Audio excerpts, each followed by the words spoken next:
할렐루야. 오늘 예배를 통해서 여러분 마음껏 주님 안에서 주시는 기쁨과 평안과 또 생수와 같은 그런 주님의 주시는 영육간의 양식으로 새 힘을 얻고 돌아가는 귀한 시간 되시기를 주님의 이름으로 축복합니다. 오늘 여러분과 함께 나누실 하나님의 말씀은 창세기 15장 1절에서부터 17절까지 말씀입니다. 이후에 여호와의 말씀이 이상 중에 아브라함에게 임하여 가라사대, 아브라함아 두려워 말라. 나는 너의 방패요 너의 지극히 큰 상급이니라. 아브라함이 가로되 주 여호와여 무엇을 내게 주시려나이까? 나는 무자하오니 나의 상속자는 이 다메섹 엘리에셀이니이다. 아브라함이 또 가로되 주께서 내게 씨를 아니 주셨으니 내 집에서 길리운 자가 나의 후사가 될 것이니이다. 여호와의 말씀이 그에게 임하여 가라사대, 그 사람은 너의 후사가 아니라 네 몸에서 날 자가 네 후사가 되리라 하시고, 그를 이끌고 밖으로 나가 가라사대, 하늘을 우러러 뭇별을 셀 수 있나 보라. 또 그에게 이르시되 내 자손이 이와 같으리라. 아브라함이 여호와를 믿으니 여호와께서 그를 그의 의로 여기시고, 또 그에게 이르시되 나는 이 땅을 네게 주어 업을 삼게 하려고 너를 갈대아 우르에서 이끌어낸 여호와로라. 그가 가로되 주 여호와여 내가 이 땅으로 업을 삼을 줄을 무엇으로 알리이까? 여호와께서 그에게 이르시되 나를 위하여 3년 된 암소와 3년 된 암염소와 3년 된 수양과 산 비둘기와 집 비둘기 새끼를 취할지니라.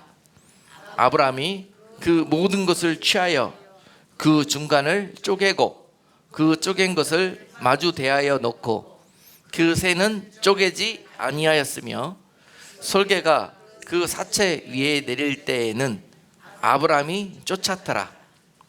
해질 때에 아브라함이 깊이 잠든 중에 캄캄함이 임함으로 심히 두려워하더니 여호와께서 아브라함에게 이르시되 너는 정령이 알라.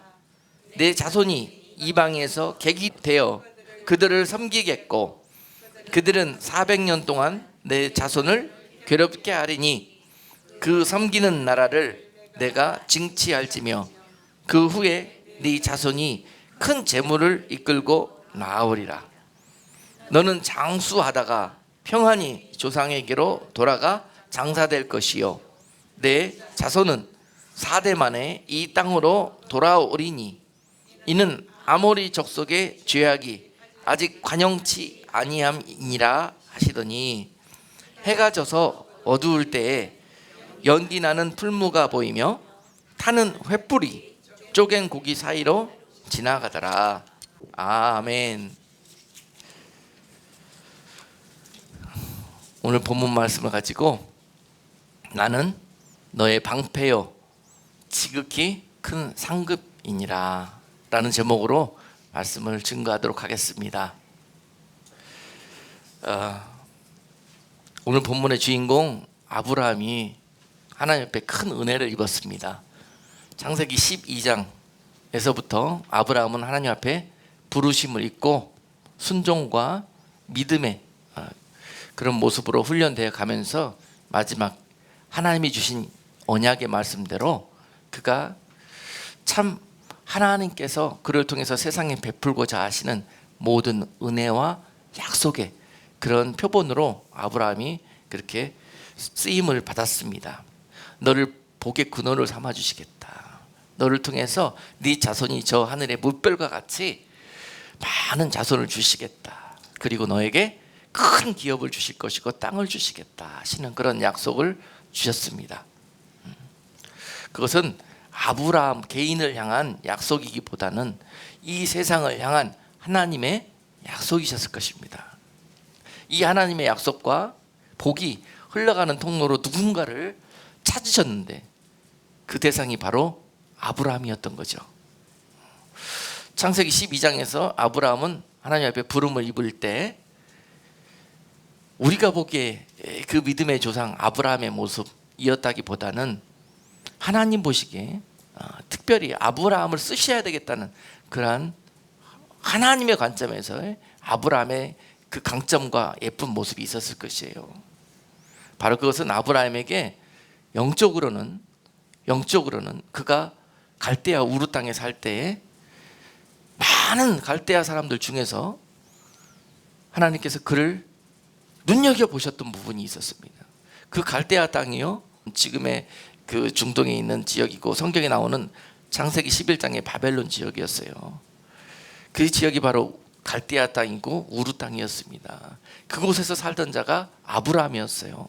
그 땅에 사는 많은 사람들은 바벨론 문화를 쫓아가지고 여전히 우상을 숭배하고 하나님을 알기는 하지만 믿지는 않고 오히려 대적하고 세상 문화를 쫓아 사람의 정욕을 쫓아 살아가는 그런 문화가, 그런 생각들이 그 땅을 지배하고 있는 그 나라에서, 그 지역에서 아브라함은 하나님 보시기에 특별한 중심과 마음을 가지고 있었다는 거예요. 여러분 잘 아시다시피 아브라함의 가정이 우상을 만들어서 파는 그러한 잡을 갖고 있는 가정 아니었습니까? 그런 그 가정에서 그가 세상적인 부족함이 없이 부유함을 누리고 그랬습니다. 다른 사람들 같았으면은 그것이 그 집안의 어떠한 자랑이고 어떠한 기쁨이었을 거예요. 소망이었을 거예요. 그런데 아브라함은 그 마음에 그것이 기쁘지가 않았어요.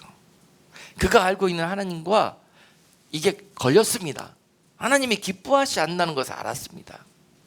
그래서 그가 그 가정에 엄청난 파문을 일으키고 우상 숭배에서 우리는 하나님을 믿어야 되는 가정으로 가야 된다고 하는 그 어린 마음에 아브라함이 그 가정에서 외치는 그 소리를 하나님이 들으셨을 것입니다.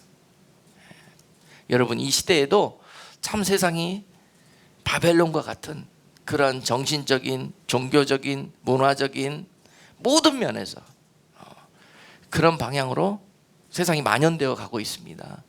이런 와중에서 이런 세상 가운데서 누군가 당시 아브라함처럼 나서가지고 나는 이 세상의 우상 숭배와 바벨론 문화 속에 이 세상을 탐닉하고 정욕 가운데 거하는 것보다 하나님의 말씀과 진리 가운데 거하는 것이 하루를 살더라도 그것이 나의 소망이기를 원합니다 하는 그런 고백을 하는 자들을 오늘 이 시대에도 하나님께서 아브라함과 같이 이 마지막 때를 향해 세상이 타락하고 심판으로 향하여 달려가는 이때에 그를 통해서 하나님께서 이 세상에 은혜를 베푸실 줄로 믿습니다. 그러므로 아브라함은 당시 신앙적으로는 이러한 중심을 가지고 있었고요, 또 인간적으로도 오늘 읽진 않았지만 창세기 13장에 보시면 롯과 아브라함이 이제 충돌이 됩니다. 그래서 세상적으로 또 인간적으로 누가 더 좋은 것을 차지하고 누가 더 세상의 이권을 쫓아서 어떻게 행동을 하는가, 이런 부분들을 또 하나님이 보고 계십니다. 그 조카 룻이 이제 세상적으로 이제 너무 자라나고 이제 강성해져 가지고 아브라함과 자꾸 충돌이 나고 대적이 일어나요. 이제는 서로 헤어질 때가 되었습니다. 그래서 둘이 서로 좋은 것을 놓고 선택할 수 있는 기회가 있었는데 아브라함은 조카에게 양보를 합니다. 우선권을, 기득권을 양보를 해요. 그리고 네가 원하는 것을 다 가져라, 그리고 남는 것을 내가 갖겠다 하는 그런 마음을 보입니다. 이것이 아브라함이 갖고 있는 어떤 사랑과 관대함과 하나님의 성품을 대표하는 그의 모습이 될 거예요. 그래서 네가 우하면 나는 좌할 것이고 네가 좌하면 나는 우할 것이라는 거예요. 이러한 넉넉함, 이러한 사랑, 이러한 배려, 섬김, 이런 것이 바로 아브라함 속에서 흘러넘쳤다는 것이죠. 이것을 하나님이 보고 계셨다는 것입니다. 내가 너에게 복을 주어서 그 복이, 그 약속이, 나의 사랑이 너를 통해서 세상으로 흘러가는 하나님을 알지 못하고 그 사랑을 알지 못하는 자들에게 흘러가는 그러한 통로로, 복의 근원으로 삼겠다. 아브라함이 괜히 복의 근원으로 하나님 앞에 택함을 입은 그런 것이 아닙니다. 이러한 그 안에 있는 모습을 보시고 하나님이 갈대아우르에 있을 때 찍으신 거예요. 아니 그 전부터 아브라함을 이런 목적으로 세상에 보내셨다고 볼 수 있겠죠. 하나님께서 여러분들을 그와 같은 계획을 가지시고 이 어두워져 가고 세상의 이기주의, 나밖에 모르고 내 욕심밖에 못 차리는 이 세상에서 하나님의 복의 근원을 삼으시려고 여러분들을 이 땅에 보내주신 줄로 믿습니다. 그렇게 일하실 거예요. 그런 우리들이 아직까지는 아브라함처럼 완전한 모습이 아니에요. 당시 아브라함도 중심은 이러했지만 여러 가지 믿음에 연약한 모습들을 보이고 있습니다. 그가 여러분 잘 아시다시피 하나님을 따르고 순종한다고 했지만은 그가 가지고 있는 중심은 그랬지만 아직 훈련되지 않은 이유 때문에 여러 가지로 좌로 우로 비틀거리고 때로는 순종하지 못하고 하나님의 뜻과 엉뚱한 방향으로 가기도 하고 그랬습니다. 12장 1절에서 그를 부르실 때에도 너희 본토 친척 아비 집을 떠나서 내가 지시할 땅으로 가라고 그렇게 했는데 그 땅에서 이미 아브라함은요 정착하고 안정되고 갈대아우르에서 부족함이 없는 삶을 살았습니다. 그런 아브라함이 떠날 이유가 없었습니다. 그런데도 불구하고 그는 이 하나님의 말씀에 순종해서 떠났습니다. 이것이 하나님이 아브라함을 기뻐하신 이유예요. 이것이 오늘 하나님이 아브라함에게 나타나 가지고 오늘은 어떤 말씀을 주십니까? 아브라함아, 나는 너의 방패요, 나는 너의 지극히 큰 상급이니라. 이렇게 말씀하시는 거예요. 하나님 보시기에 아브라함이 얼마나 예뻤으면, 얼마나 기뻤으면, 얼마나 사랑스러웠으면 아브라함에 나타나서 이렇게 속삭이시는 거예요. 아브라함아, 아브라함아, 내가 너를 사랑한다. 내가 너를 복의 근원으로 삼았다. 내가 너를 축복하겠다. 만인들이 너를 통해서 복을 얻겠다. 내가 너의 방패가 되어주실 거고 내가 너의 큰 상급이 되어줄 것이다 라는 약속을 날마다 아브라함에게 찾아오셔가지고, 날마다는 아니죠, 아브라함에게 찾아오고 사랑을 표현하시는 거예요. 오늘 이와 같은 아브라함의 중심을 가지고 계시는 여러분들에게 성령은 찾아오셔서 이와 같이 말씀하실 것입니다. 내가 너를 사랑한다. 내가 너를 기뻐한다. 내가 너의 중심을 안다. 네가 비록 연약할지라도 너를 이 땅의 복의 근원으로 삼겠다. 너를 통해서 나의 뜻을 이 땅에 비추리라 하시는 그 하나님의 사랑의 속삭임을 여러분들은 날마다 듣게 되실 것입니다. 그러한 아브라함이 아직 연약함이 많았어요. 오늘 본문에서도 보니까 그 아브라함이 하나님이 약속을 이미 해주셨잖아요. 12장에서.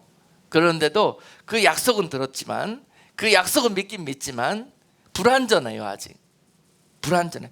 때로는 그런가 보다 싶으면 믿어질 때도 있고, 자꾸 이상한 상황과 환경이 그 약속과 멀어질 때, 이럴 때에는 영락없이 하나님이 진짜 그때 하신 말씀이 이루어질까 하는 막연한 염려도 찾아와요. 아직 아브라함의 믿음은 이런 상태였습니다.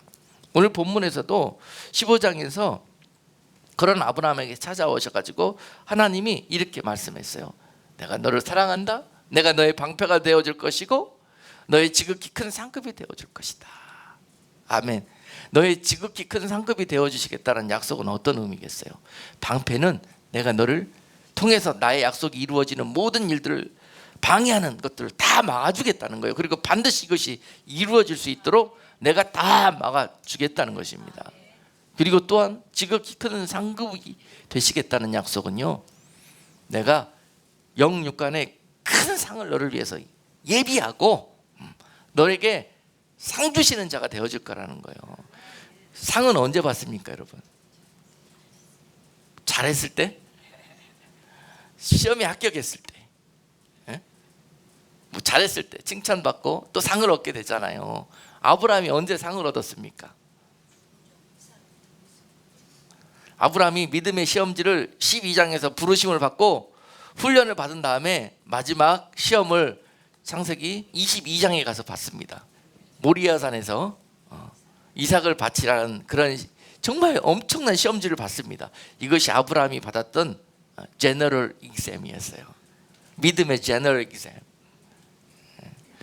그 시험 문제는 뭐였어요? 네 독자 이삭을 나에게 번제로 바치라는 것이었습니다. 그런데 이 시험 문제는요, 아브라함이 받았던 약속하고 정면으로 대치가 돼요. 그렇잖아요. 하나님께서 너를 통해서 나오는 네 자녀를 통해서 이 모든 약속이 이루어지시겠다고 계속 말씀해 주셨는데, 아니 자녀, 독자, 딸랑 이삭 하나 주셨는데 이거를 번제로 바치라는 것은 죽이라는 뜻 아닙니까? 그러면 이게 어떻게 해서 내 후사가 이어질 수가 있겠어요? 근데 그 이삭을 바치래요, 번제로. 아브라함이 이 시험에 답을 쓰겠습니까? 믿음으로? 분명히 이랬을 거예요. 하나님, 이것은 하나님이 주신 약속과 정반대에 내가 답안지를 써야 되기 때문에 이 시험지는 하나님이 나에게 원하시는 것이 아니라 사단이 나를 통해서 하나님의 약속을 빼앗아가기 위한 그런 미혹이고 속임수입니다. 그러니까 제가 이삭을 번제로 드리지 않습니다. 이렇게 답안지를 쓰기가 쉬워요. 그렇죠? 그러지 않겠습니까? 히브리서 11장에서 믿음을 정의할 때 무엇이라고 정의하죠? 믿음은 바라는 것들의 실상이요 보이지 않는 것들의 증거라 그랬잖아요. 믿음이란 그렇게 정의가 됩니다. 사람의 생각으로 믿음의 길을 가는 것은 제가 지금까지 경험을 통해서 비추어 볼 때 거의 불가합니다. 온전히 성령께 붙들림 바 되지 않고서는 믿음의 길을 걷거나 또는 믿음의 답을 쓴다는 것은 불가합니다. 오직 성령의 도우심으로 되어져요. 아브라함도 사람의 생각에 아직까지 머물러 있었다면 창세기 22장에서 절대 그 답을 쓰지 못했을 거예요. 그런데 창세기 22장 보면 아브라함이 훌륭하게 답을 썼죠. 세 가지 답을 썼습니다. 첫 번째는 즉시로 하나님의 명령 앞에 순종하는 답을 썼어요. 날이 새자마자 생각이 바뀔까 봐 그 들은 명령을 받은 시험지를 그냥 바로 그냥 답 써버립니다. 몇 번에? 1번에.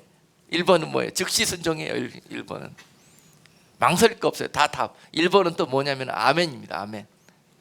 항상 제가 시험지를 받으면은 망설이지 말라 그랬죠. 망설이면은 오답을 쓰게 돼 있어요. 1번이냐 2번이냐 그거 놓고 계속 헛갈리게 돼 있습니다. 그래서 시험지 보자마자 바로 1번에 아멘을 쳐야 돼요. 왜냐하면은 생각하고 계산하기 시작하면은 반드시 2번에 답지기 오답에 그렇기 때문에 순종을 할 때에는 마지막 여러분 믿음의 시험 볼 때는 1번에 쳐야 됩니다. 1번. 생각 많이 하면 안 좋아요. 사람의 생각 많이 하고 세상적인 이치 이렇게 이게 다 가다가 이걸 판단하면은 반드시 사람의 결론에 이르게 됩니다. 그리고 아브라함이 썼던 두 번째 답은 뭐였냐면요, 후회하지 않는 거예요. 돌아보지 않는 거예요. 롯의 처가 믿음으로 즉시 순종해서 나오긴 나왔지만은 미련이 남고 생각이 여러 가지로 남아 있어서 뒤를 쳐다보다 소금이 됐잖아요. 소금 기둥이 됐지 않습니까? 그런 것처럼 아브라함도 저 모리아산까지 가는 그 길은요 한 3일 되는 거리라고 합니다. 3일 정도 나귀에 이삭을 태우고 번제들을 나무들을 싣고 출발을 했는데요, 약 3일 정도 가야 모리아산에 도착을 한답니다. 여러분, 그 귀한 내 모든 약속과 소망 되는 내 독자 이삭을 보면서 아브라함이 어떤 마음이 들었을까요? 이 아들을 산에 도착하면은 짐승 잡듯이 잡아서 죽여서 번제로 하나님 앞에 드려야 해요. 지금 그거 하러 가고 있는 거예요. 3일 동안 이삭하고 같이 가고 있습니다. 여러분 자녀가 같이 나와 동행하며 이런 일을 향해서 가고 있다고 생각할 때 여러분 마음이 어떻겠습니까? 내가 지금 제대로 하고 있는 거야? 내가 지금 뭐를 하고 있는 거야? 3일 동안 이 생각에 시달립니다. 시달리게 돼 있어요. 시험지입니다. 순종과 믿음을 향한 시험지예요. 그런데 아브라함은 그 3일 동안 가면서 기록되기를 전혀 망설이거나 뒤돌아서지 않았다고 기록이 돼 있어요. 곧장 모리아산으로 향해서 갔다 그랬습니다. 두 번째 시험을 이겨낸 겁니다. 마음이 여러 가지 복잡한 생각과 갈등이 들었을 거예요. 그럼에도 불구하고 그는 모리아산에 도착을 해서 결국은 그를 산 위로 다 같이 오던 종들을 뒤로 한 채 둘이만 올라갑니다. 그러면서 말을 남기지요. 우리가 예배드리고 다시 돌아오겠다고 그들에게 말을 남긴 후에 올라갑니다. 이게 아브라함의 믿음이었습니다. 마지막 제너럴 이기셈에 통과하기에 합당한 훈련된 믿음으로 무장한 아브라함의 모습이었다는 거예요. 하나님이 하시는 일들을 성령이 먼저 알게 해주셨다는 거예요. 그러면서 순종할 수 있는 그런 마음도 주셨다는 것입니다. 아브라함이 어찌 이 마음을 알겠습니까? 어찌 하나님의 생각을 알겠습니까?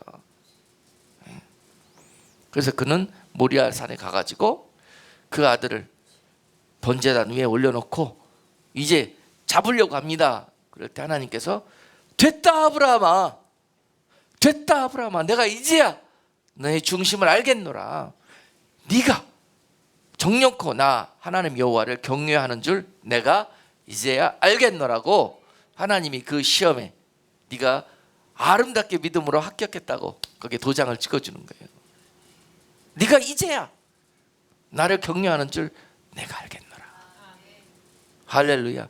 마지막 믿음의 훈련 가운데 이제 믿음의 시험을 통과한 자들에게 하나님께서 말씀하시는 옳다 인정하심입니다. 다 인정하심. 자, 아브라함이 그 길까지 걸어가게 될 거예요. 지금 15장에서는 아직 그 시험을 보기에 부족해요. 아직 훈련이 필요해요. 더 믿음 위에 믿음이 세워져야 될 때예요. 하나님과의 그런 보이지 않는 그런 믿음을 향해서 더 신뢰함과 더 하나님과의 그런 약속을 붙들 수 있는 믿음을 키워가야 되는 그런 시점입니다.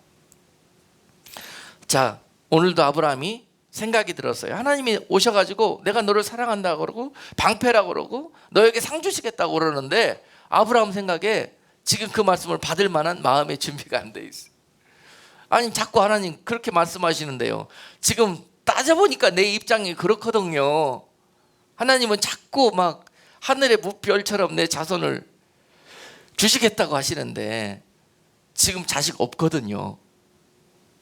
아브라함 입장이 그렇습니다. 그러니까 하나님이 그렇다고 하시니까 그렇게 되려고 그러면은 어떻게 하겠어요? 지금 자식이라고는 내가 자식처럼 생각하는 내 집에 있는 다메섹에서 내려온 엘리에셀 뿐입니다. 장차 이가 얼마나 신실하고 충성된 종인지 내가 이를 아들처럼 키워왔고 내가 모든 것을 내 후사로 물려줄 그런 사람이라고 생각하고 있습니다. 하나님, 그러니 이제 엘리에셀을 통해서 이 일을 이루시려고 하는군요. 아브라함이 그렇게 하나님께 반문합니다. 하나님의 뜻을 아직 온전히 깨닫지 못하고 있는 것이죠. 그런 아브라함에게 하나님은 아니다 아브라함아, 네 태에서 나오는 그 후손을 통해서 이 약속이 이루어질 것이다 라고 말씀을 해주시는 거예요. 자, 여러분, 네 집에서 길리운 자가 아니라 네 씨를 통해서 이 일을 행하실 것이라 이렇게 말씀을 하고 있는 거예요. 그랬더니 아브라함이 하나님 아시다시피 내가 나이도 상당히 먹었고 늙었고 이제 아이를 다시 낳을 수 있는 그런 보장도 없고 그런데 내 씨가 생긴다고 말씀을 하시는 거 하나님께서 지금 그러고 있는 거예요. 참 그것도 믿기가 힘든데 그 씨를 통해서 후사가 무별처럼 있게 될 것이라는 거예요. 아브라함이 마음속에 믿지 못하고 하나님 하시는 일들을 인정하지 못하는 것을 하나님이 알고 계십니다. 여러분, 하나님이 우리에게 믿음을 기대하시고 자꾸 말씀하실 때 우리가 이렇게 아브라함처럼 믿음 없는 동문서답을 하는 경우가 많아요. 그렇게 나무의 다리 긁는 것처럼 다른 일을 할 때가 많아요. 그런데 하나님이 사랑하시는 자들에게는 어떻게 하는지 한번 보세요. 애끼 이놈아, 그것도 모르냐, 뭐하냐 이렇게 책망하고 그러지, 따져붙지 않으시고 친절하시게 하나님은 아브라함을 데리고 나가서 밤에, 별은 하늘에 밤에 보이죠. 밤에 하늘에 나가서 그 많은 별을 보여주시면서, 사람은 눈으로 보여줘야 믿더라고요. 하나님이 아브라함에게 눈으로 보여주십니다. 그 약속을 구체적으로 형상화시켜 갖고 보여주시는 거예요. 믿게 만드시려고. 저 별을 보라, 저 별보다 더 많은 네 후사가 있게 될 것이다 라고 말씀하실 때 아브라함이 6절에서 이렇게 대답해요. 하나님 앞에 아브라함이 여호와를 믿으니 여호와께서 이를 그의 의로 여기셨다. 하나님은 아셨습니다. 그걸 보여주니까 아브라함이 그렇게 말했어요. 고개를 끄덕이면서 아브라함이 그렇게 했다. 여러분 같으면 어떻게 고백하시겠어요? 그럴 때 하나님, 상식적인 말씀을 하셔야죠. 좀 이성적으로 저에게 대해 주세요. 이걸 믿으라고요. 많은 사람들이 여기에 머물고 있어요. 전혀 반응들이 없으시네. 나는 아니죠. 많은 분들이 여기에 머물고 계셔. 보여줘야, 꼭 손에 쥐어줘야, 그래야만 믿는 그런 믿음에 우리가 머물고 있어요. 그런 아브라함에게, 아직 그 단계의 믿음이 거기에 머물고 있는 아브라함에게 하나님 찾아오셔서 친절하게 눈에 보여주고 손에 쥐어주십니다. 그렇게 해서 인도에 가시는 거예요. 창세기 22장까지. 때로는 믿음이 인간적으로도 흔들려가지고 그 위급함을 모면해 보려고 아내도 막 누이라고 자기가 살아남으려고 그런 사람의 생각과 술수를 동원하는 것들도 볼 수 있었습니다. 아내를 말이죠. 그렇게 그러면서 다른 사람이 자기 아내를 빼앗아 가는 것도 자기 살아남으려고 용납했다는 거예요. 아브라함도 그런 정도의 믿음의 사람이었어요. 그럼에도 불구하고 하나님은 그에게 찾아오셔서 그가 처음부터 믿음이 출중하고 하나님의 성품이 출중하고 막 하나님 보시기에 그냥 상 주시고 이뻐할 수밖에 없는 것들만 줄줄이 갖고 있어서 하나님은 아브라함을 택하신 것이 아니에요. 그의 중심이 그를 믿음으로 훈련하고 인도에 갔을 때 이와 같이 아름답게 변하게 될 그런 순종을 보시고 아브라함을 택하신 거란 말입니다. 레디메이드 된 사람을 쓰시는 하나님이 아니에요. 레디메이드 된 사람을 썼다가는 그 사람이 나중에 그렇게 이야기합니다. 하나님이 나를 사용하셨다는 것이 아니라 내가 했다고 그럽니다. 그래서 절대 하나님이 사용하시는 사람들은 세상적으로 다 되어진 것 같고 세상적으로 능력과 지식과 물질이 충충하고 하는 사람들을 들어 쓰시지 않으십니다. 겸손하고 가난하고 하나님을 절대적으로 인정하는 자들을 부르셔서 그들에게 지혜 주시고 물질 주시고 능력 주셔서 사용하시는 거예요. 그래야 그가 나중에 이 모든 일들을 행하고 난 후에 하나님께서 행하셨다는 거예요. 나는 천하에 아무 능력도 없고 지식도 없고 가진 거 없는 자였는데 불구하고 하나님께서 나를 통해서 이 일을 행하셨다고 고백하는 거예요. 이게 하나님이 하시는 방법입니다. 그래서 믿음이 이 정도밖에 안 됐던 아브라함을 하나님은 아주 세밀한 방법부터 시작해갖고 믿음을 교육하고 인도에 가시는데요. 나중에 그와 같은 아름다운 믿음의 사람으로 그 믿음의 시험지를 통과하지 않습니까? 그것이 하나님께서 우리를 부르셔가지고 많은 말씀을 주시고 은혜를 주시고 사랑하시면서 훈련시키시면서 양육해 가시면서 이러한 믿음의 그릇으로 양육해 가는 그런 원리입니다. 자, 그래요. 그러므로 하나님께서 그렇다 그러면 그런 거예요. 아브라함이 하나님이 그렇다 그러니까 그런 거라고 그래요. 하나님이 그러시다면 그런 겁니다. 대답했더니 하나님이 이것을 그의 의로 여기셨다고 그랬잖아요. 예. 이것만 잘해도요, 여러분 너무나 하나님이 기뻐하시고 날마다 찾아오셔서 여러분들에게 성령님 말씀하시기를 나는 너의 방패요, 너의 지극히 큰 상급이니라 이렇게 말씀해요. 내가 너를 반드시 복주시고 너에게 상 주실 것이라고 말씀하시는 거예요. 이것만 잘하시면. 네. 기드온이라는 사람이 있어요. 사사기 7장에 보시면 기드온에게 하나님이 나타나셔가지고 기드온아 내가 너를 쓸 것이다 그럽니다. 내가 너를 통해서 저 군대를 물리칠 것이다 그렇게 말씀하시는데 기드온이 그렇습니까? 하나님이 그렇다면 그런 겁니다. 오합지졸인 우리가 어떻게 저 군대를 물리칠 수 있겠습니까? 이렇게 물어보지 않고 이렇게 대답했으면 얼마나 좋겠습니까? 기드온이 뭐라고 그랬냐면요, 하나님 못 믿겠습니다. 그게 사실입니까? 믿게 해줘봐요. 그랬더니 하나님이 그럼 무엇으로 믿겠느냐 물어보니까 하나님 저 들판에 양털 한 뭉치를 놓을 테니까 들판은 딱 마르고 내일 아침에 일어나서 제가 여기 와서 볼 테니까요, 들판은 마른 땅인데 양털만 그냥 물이 적셔 있게 그렇게 한번 해줘 보세요. 그러면 이것이 하나님의 명령인 줄 내가 믿을게요. 그랬더니 하나님께서 그렇게 해주셨잖아요. 그랬더니 그러면 아멘 할렐루야 그러고 믿음 1번에 답을 쳐야 될 거 아니에요. 그래도 못 믿겠어요. 하나님 이것은 쉬우니까 반대로 한번 해주세요. 반대로. 반대로. 제가 여러분께 늘 강조하잖아요. 앙알앙알 하지 말라고, 토달지 말라고, 그냥 예하라고. 그런 사람들이 자기 삶이 평탄해요. 세잖아요. 자꾸 하나님께 대묻고 따지고 사태질하고 이러잖아요. 인생이 너무 힘들어집니다. 기구해져요, 여러분. 들었다 놨다 물코스 막 별코스 별군데 다 들어갔다 나와요. 그러니까 되묻지 마, 따져 묻지 말아요. 하나님이 그렇다는 거면은 그런 겁니다 이렇게 하는 거예요. 그런 분들은 인생이 평탄해. 그리고 빨라요.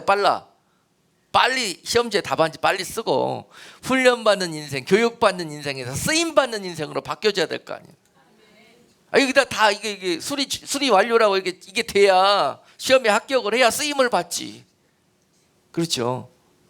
그러니까 이런 분들은 빨리 완료가 돼. 그리고 쓰임 받는 인생이 길어져요. 어떤 분들은 하늘나라 갈 때까지 계속 수리 중이야. 이게 안 되기 때문에 맨날 앙알앙알 따지고 묻고 신세한탄하고 원망불평하고. 그거 하나님 고쳐놓고 맙니다. 어떻게든지. 하나님이 여러분들을 택하셨다면 반드시 하나님의 목적대로 빚어내시고 말 거예요. 어떤 분들은 아주 기쁘고 감사하고 은혜 넘치게 가는 분도 있고, 어떤 분들은 뭐가 어디 끌려가듯이 질질 끌려서 가는 분도 있어요. 그건 어떤 길을 택하는지는 여러분에 달려 있습니다.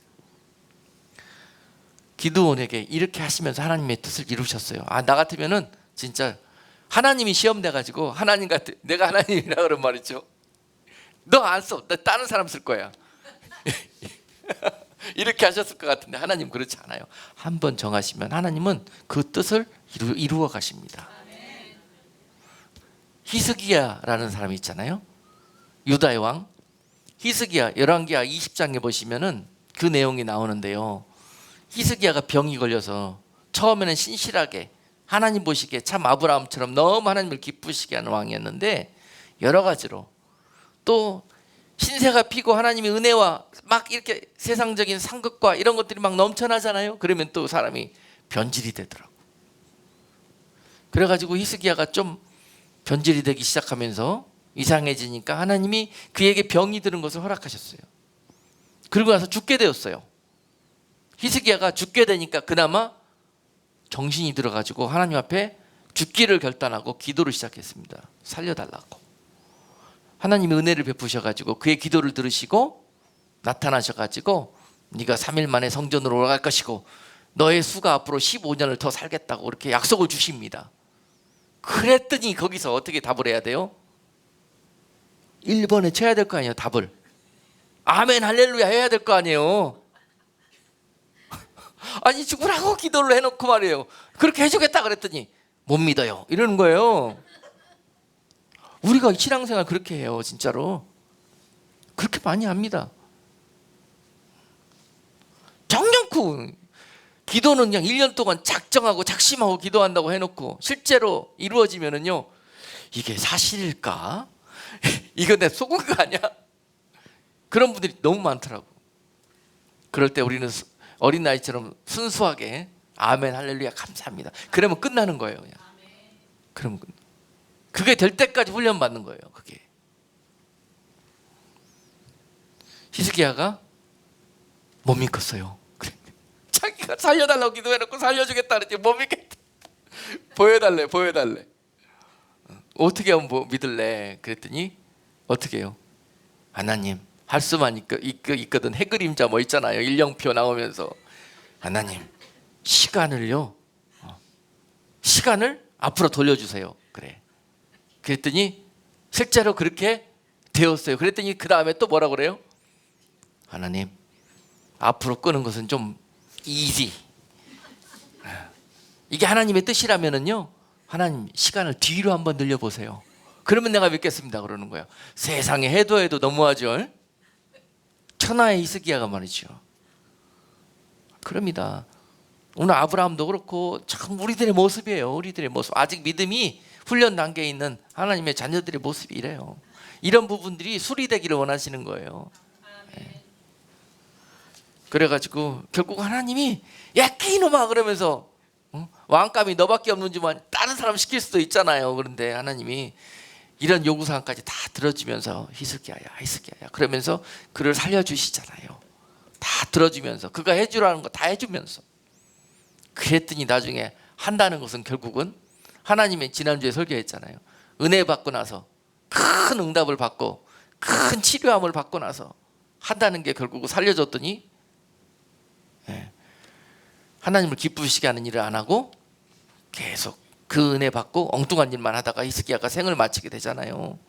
남한테 가서 자기 자랑만 하다가 또는 엉뚱한 이 아들 15년 만에 아들 살려놨더니 그 힘으로 아들을 낳아가지고 므낫세를 낳아놓고 갔어요. 사실 그것도 우리가 웃을 일이 아니에요. 하나님의 약속을 그 15년간에 이루어 준 거예요. 당시에 히스기야는 후사가 없었어요. 그 핏줄을 통해서 다윗의 후사를 통해서 예수 그리스도가 오겠다는 그 지금 혈통이 이어지는 거 아닙니까? 히스기야가 이대로 죽으면 어떻게 돼요? 예수 그리스도가 이 땅에 올 수가 없는 거예요. 그 혈통을 통해서 약속이 하나님이 성취가 안 되는 거예요. 15년 동안에 하나님은 그 히스기야에게 아들을 주셔가지고 비록 악한 아들이었지만 그 아들을 통해서 예수 그리스도께서 오시는 그 약속을 이행하셨던 기간이었어요. 그랬습니다. 하나님의 약속은요 어떻게든지 이루어집니다. 어떻게든지. 오늘 그 아브라함에게 자꾸 보여줘만 믿던 그 아브라함에게 하나님께서 찾아오셔가지고 그래 내가 이번에는 너에게 확실한 약속을 해주겠다. 그리고 그들이 가장 중요하고 확실한 약속을 할 때 하는 방법이 있습니다. 팔레스타인 지역에서 가장 중요하고 가장 이거 여기면은 안 되는 그런 중요한 약속을 할 때 조약을 체결할 때 하는 방법이 있는데 그게 뭐냐면요, 어떤 재물을 가져다가 그 재물을 쪼갭니다. 죽여가지고 반으로 쪼개서 다 갈라놔요. 이렇게 복도처럼 재물을 쪼개가지고 하나는 여기 놓고 하나는 여기 놓고. 오늘 본문에 보니까 어떤 재물이 등장을 합니까? 3년 된 암소와 3년 된 암염소와 3년 된 수양과 산 비둘기와 집 비둘기, 이 5가지 종류의 재물들이 등장하잖아요. 이것들을 다 쪼개서 하나님께서 아브라함에게 말씀하시기를 쪼개서 놔라. 그 말 무슨 말이에요? 아브라함이 너무 잘 알아듣기 쉽게 내가 목숨을 걸고 너와 약속해 주겠다는 거예요. 그럴 테니 네가 그 약속을 체결할 그 조인식을 할 언약식을 할 준비를 해놔라. 재물을 구해다가 그렇게 해놓으라는 거예요. 아브라함이 그렇게 했습니다. 소와 염소와 비둘기들을 가져다가 그렇게 준비를 했는데 오늘 본문에서 눈여겨봐야 될 부분이 있어요. 다 암소도 암염소도 수양도 다 갈라서 쪼개 놓았습니다. 그런데 새는 쪼개지 않았다고 10절에서 기록되어 있죠. 아브라함이 그 모든 것을 취하여 그 중간을 쪼개고 그 쪼갠 것을 마주 대하여 놓고 그 새는 쪼개지 아니하였다, 이렇게 기록이 되어 있어요. 이 부분 우리가 두 번째로 한번 보기를 원해요. 우리가 하나님 앞에 순종할 때 큰 제목들은 잘 순종을 합니다. 아브라함아 이렇게 좀 해놔라 그러면은 다 그렇게 해놨는데 새는 자기가 볼 때, 아브라함이 볼 때 어때요? 요만하잖아요. 털 뽑고 뭐 해놓으면 진짜 요만해져요. 그런데 이거를 반으로 갈라가지고 이렇게 해놓기가 그렇잖아요. 사람의 생각이 그래요. 하나님의 일을 함에 있어서 하나님이 하신 명령에 순종하고 따르는 일에 있어서 때로는 우리 생각에 굳이 이렇게 해야 될까? 하나님이 조금 잘못 생각한 건 아닐까? 이렇게 하는 게 더 좋을 것 같은데, 특히 한국 사람들이 이게 우리 민족이 아주 지혜가 똑똑하잖아요. 영리하잖아요. 그래서 하나님이 그래서 쓰시기도 하시지만은 오늘 본문처럼 그래서 마지막에 쓰실 수 없는 경우가 많아요. 우리가 놓치기 쉬운, 사람의 생각이 들어가기 쉬운, 무시할 정도의 순종하기에 이래도 되고 저래도 큰 우리 이렇게 무시할 정도의 그런 것들에 있어서 순종을 놓친다는 거예요. 의식적으로 그러는 게 아니라 우리 속에 그런 피가 흘러요. 하나님 뜻에 온전하게 따르고 순종할 수 있는 그런 길을 막아서는 내 생각이 우리 안에 있습니다. 이 정도는 이래도 되겠다, 이 정도는 이래도 되겠다 하는 그런 것들이 우리 속에 있는데, 그런 것들이 결국은 어떤 결과를 맞이하게 되냐면요, 오늘 본문에서 이 일로 인해서 어떻게 합니까? 11절에 보니까 솔개가 그 사체 위에 내렸다 그랬어요. 솔개가. 이러한 우리가 놓쳤던, 순종하지 못했던 이러한 부분들 때문에 썩게 되는 거고요. 그러한 부분들 때문에 솔개는 이거는 악한 생각, 마귀, 사탄, 이걸 의미합니다. 사탄의 공격, 그런 부분들을 바로 악한 영들이 공격한다는 거예요. 아주 중요한 부분입니다. 믿음의 사람이 되는 게 있어서 큰 것들은 잘 우리가 구별할 줄도 알고 순종을 한다니까요. 그렇지만 놓치기 쉬운 부분들, 무시하기 쉬운 부분들에 있어서 이러한 내 생각으로 결정하는 부분들이 너무 많다는 겁니다. 이런 것까지도 훈련되기를 원하시는 거예요, 하나님께서. 이게 아주 작은 일이었잖아요. 이 작은 불순종 하나 때문에 어떤 결과를 맞이하면은 마귀의 공격과 시험거리를 불러들여요, 거기에. 예? 나 이거 한번 하면 어떻겠냐. 뭐 태도 안 나는데 뭐 어떻게. 한번 하면 어떻겠냐. 하나님을 기쁘시게 하는 일 아니겠죠, 이런 종류의 일들은. 예. 뭐 저 한강물에 저기 배 한 번 지나가고 조금 있으면 다 지나가는지 아니냐, 태도 안 날 텐데 뭘 하면 어떻게 했느냐, 뭐 이렇게 된다는 거예요. 이런 생각이 악한 영들의 공격을 불러들인다는 거예요. 솔개가 당장 찾아옵니다. 뭐 하려고? 공격하려고. 왜? 냄새가 펄펄 나거든, 거기에. 죄의 냄새, 하나님을 불순종한 냄새가 펄펄 나요. 거기에 찾아오는 겁니다. 여러분 삶 속에서 이런 해프닝이 벌어지고 자꾸 이런 일들이 왜 벌어지느냐, 그 악한 것들이 여러분들을 공격하고 시험하려고 여러분 안에 있는 그 냄새 나는 곳으로 찾아오는 거예요. 이해가 되십니까, 여러분? 근데 우리는 그거를 무방비 상태로 무의식하면서 살았어요. 이래도 되겠지 그러면서. 이런 모든 것들에 여러분들이 공격을 받아서 실족하고 병들고 넘어지게 되는 겁니다.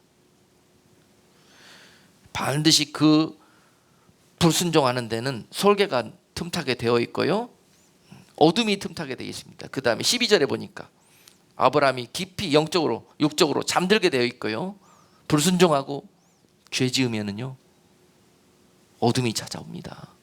마귀가 찾아옵니다. 그리고 캄캄함이 찾아와요. 그리고 잠들어 버리게 돼요. 하나님과의 아주 섬세한 관계가 절단돼 버립니다. 너와 나 사이에 죄의 담이 생겨서 네가 아무리 기도해도 내가 들을 수가 없고 하늘로부터 오는 좋은 것들이 너에게 온전히 임할 수도 없다는 것입니다. 이런 일이 벌어져 버려요. 뭐 때문에? 이 새 한 마리 절단하지 않은 것 때문에, 쪼개 놓으라 그랬는데 안 쪼개 놓은 것 때문에 그런 일들이 벌어지게 된다는 거예요. 여기까지만 하면 괜찮게요? 그 다음에 또 어떤 일들이 벌어져 버려요? 13절에 보니까요, 아브라함에게 또 말씀하시는데 네 자손들이, 끔찍하게 여러분 사랑하시는 여러분 자녀들이 말이에요, 네 자손들이 앞으로 400년 동안 종살이에 끌려가게 될 것이래요. 기가 막힐 노릇 아닙니까? 이거 했다고 이런 일들이 벌어지나. 하나님은요, 훈련할 때 본때를 보이시는 거예요. 완전히 너희가 그런 것들 하나 할 때마다, 불순종 작은 것들 하나 할 때마다 그런 이 햄머와 같은 충격을 받게 하시면서 다시는 그러지 말아야지. 교육시키기 위해서. 하나님의 목적은 여러분들을 힘들게 하기는 게 아니라, 그 가정을 저주하는 게 아니라, 그것들을 통해서 다시는 거기 쳐다보지도 않게, 다시는 불순종할 생각하지도 못하게 그렇게 교육하시기 위함이 목적이에요. 교육이 끝나면 하나님은 항상 어떻게 하신다? 비록 400년 동안 종살이 보냈지만 하나님의 은혜로 기적처럼 다시 회복시켜 주신다. 목적이 교육이었기 때문에. 아시겠죠? 하나님이 이렇게라도 가르치시는 분이에요. 이렇게라도. 사랑하기 때문에. 이 하나님의 사랑입니다. 그리고 고생했다 그러면서 선물까지 주시는데요, 400년 동안 종살이 하면서 이거에 대한 죄값을 치고 돌아올 때는 하나님이 또 거기에 선물도 예비해 주시고 상도 주신다는 거예요. 값을 치러가면서 그 한 모든 것들에 대해서 그 땅에서 너희가 큰 재물을 이끌고 나오며 다시 하나님의 약속 가운데서 하나님과 믿음으로 이제 새 출발을 하게 될 것이라는 거예요. 여러분, 하나님은요, 시간의 구애를 받으시는 분이 아니에요. 아시겠습니까? 사람들만 시간의 구애를 받잖아요. 하나님은 하나님이 원하시는 일을 할 때에 하루가 천년처럼 하실 수도 있고 천년이 하루처럼 하실 수도 있어요. 하나님은 하루 이틀이 중요한 것이 아니고 천년 이천년이 중요한 게 아니에요. 너희가 잘 되는 게 중요한 거예요. 너희가 잘 되는 일이라면 하나님은 시간이 얼마가 걸리든 그거 하십니다. 아시겠어요? 우리가 그런 게 세상적인 게 중요한 거예요. 우리가. 그래서 하나님이 이 400년, 우리가 볼 때는 야 진짜 몇 세대가 이게 지나가 버렸는데요, 괜한 시간이고 헛수고한 것 같지만 아니라는 거예요. 하나님은 그러면서 하나님의 약속을 이어가셔요. 아브라함이 그 재물들을 그와 같이 해서 하나님 앞에 준비했습니다. 그런데요, 그들의 방식은 어떤 거냐면은 이 쪼개진 재물 사이로 약속은 누가요? 혼자 하는 거 아니잖아요. 당사자가 있잖아요. 둘이 약속을 맺은, 그것도 이 중요한 약속이기 때문에 이 약속을 어긴다면은 이 재물들처럼, 이 짐승들처럼 쪼개질 것이라는 거예요. 이 약속은 그런 거예요. 지금 아브라함과 하나님이 하는 이 약속은 이거를 전제로 하고 있는 거예요. 너와 나와 약속하자. 내가 너에게 약속해 준 건 다 이루어질 거다. 이것이 안 이루어지면 내가 이 재물처럼 쪼개지겠다는 거예요. 하나님이 인간 앞에 이런 약속도 해주세요. 그러니까 반드시 이루어 주시겠다는 거예요. 그런데 하나님은 그렇게 이루어 주시도록 약속을 하고 약속을 해 주시지만, 아브라함은 이 약속을 하고 아브라함이 온전히 지키지 못할 것을 하나님은 아셨을까요? 모르셨을까요? 네? 그러니까 이 언약식에 둘이 서로, 하나님과 아브라함이 같이 지나갔다면, 만약에 아브라함이 이 약속을 어겼으면 어떻게 됩니까? 쪼개진 거예요. 그런데 결론적으로요, 17절에 오늘 본문에서 보니까 해가 져서 어두울 때 이 연기 나는 풀무가 보이며 타는 횃불이 쪼갠 고기 사이로 지나더라. 누가 지나갔습니까? 이 타는 횃불은 불기둥, 하나님의 임재하심이고 하나님이셔요. 그 쪼갠 고기 사이로 누가 지나갔습니까? 타는 횃불과 아브라함이 함께 지나갔습니까? 아니요. 이것도 하나님의 일방적인 사랑이고요, 하나님의 일방적인 약속이고, 하나님의 일반적인 우리를 향한 그런 배려예요. 아멘. 그러면서 우리한테는 하나님이 그렇게 말씀하셔요. 네가 믿음이 참 이쁘구나, 네가 참 나에게 순종해줘서 고맙구나, 이렇게 말씀해 주셔요. 너 이놈의 자식, 나하고 그때 그렇게 붙잡고 거기 지나갔잖아. 근데 왜 약속 안 지키는 거야? 너 이리 와, 너 죽어야 돼. 이런 하나님 아니시라는 거예요. 하나님은 이렇게라도 우리와 약속을 하시고, 이 약속을 우리를 통해서 성취하게 하시며 우리에게 상 주시고 우리에게 복 주시기를 원하시는 분이 하나님이시라는 거예요. 그런데 우리가 이 언약을 바라보지 못하고 하나님의 약속을 바라보지 못하고 세상에 불순종하고 죄 지은 것들 때문에 계속 세상에 머물러서 하나님의 마음과 이런 하나님의 계획들을 보지 못하고 살았던 거예요. 지금이라도 우리가 이 하나님의 약속과 계획 가운데 돌아오는 길은 우리 가운데 항상 이 불순종과 크고 작은 죄로 인해서 어둠이 틈타고 솔개가 틈타고 모든 하나님과의 이 약속과 사랑의 관계가 끊어지게 했던 그런 것들에서부터 돌아서서 다시 하나님 앞에 은혜를 구한다면, 오늘 하나님이 아브라함에게 오늘 오셔서 말씀해 주신 것처럼 누구누구야 두려워 말아라, 다 내가 안다, 그리고 내가 너의 방패가 되어줄 것이고 내가 너의 큰 상급이 되어줄 거다, 이런 새로운 약속을 듣게 되실 것입니다. 우리가 하나님께로 돌아오는 것입니다. 우리가 마음을 열고, 우리는 부족하고 믿음으로 살 수 있는 어떤 힘도 아직 없지만 하나님 주신 약속 붙들고 아브라함처럼 그 믿음의 길 가겠습니다. 결단하는 자들마다 오늘 하나님께서 이러한 약속 가운데 여러분들을 불러주실 것입니다. 그리고 여러분들을 앞으로는 이런 아브라함처럼 믿음으로 날마다 순종하며 크고 작은 일에도 하나님을 기쁘시게 하며 여러분들의 약속과 유업과 영원한 상급을 받아 누리는 복된 길로 인도해 주실 것입니다. 이 좋은 약속 오늘 받고 돌아가셔가지고 하나님 앞에 남은 인생 이와 같은 모습으로 훈련받는 인생에서 쓰임받는 인생으로 은혜 받으시기를 주님의 이름으로 축복합니다. 기도하겠습니다. 거룩하신 하나님, 오늘 아브라함을 부르셔서 이 귀한 약속을 해주셨듯이 오늘 또한 이 세대에서 우리를 부르셔서 오늘 이 말씀으로 약속해 주심을 감사합니다. 이 약속을 듣는 자들마다 아브라함처럼 속히 변화되어 믿음의 그런 하나님을 기쁘시게 하는 사람 되어져서 영육간에 또 이 땅과 영원한 하나님의 언약과 상급을 받아 누리는 모든 자들 다 될 수 있도록 은혜 베풀어 주시옵소서. 예수 그리스도 이름으로 기도드리옵나이다. 아멘.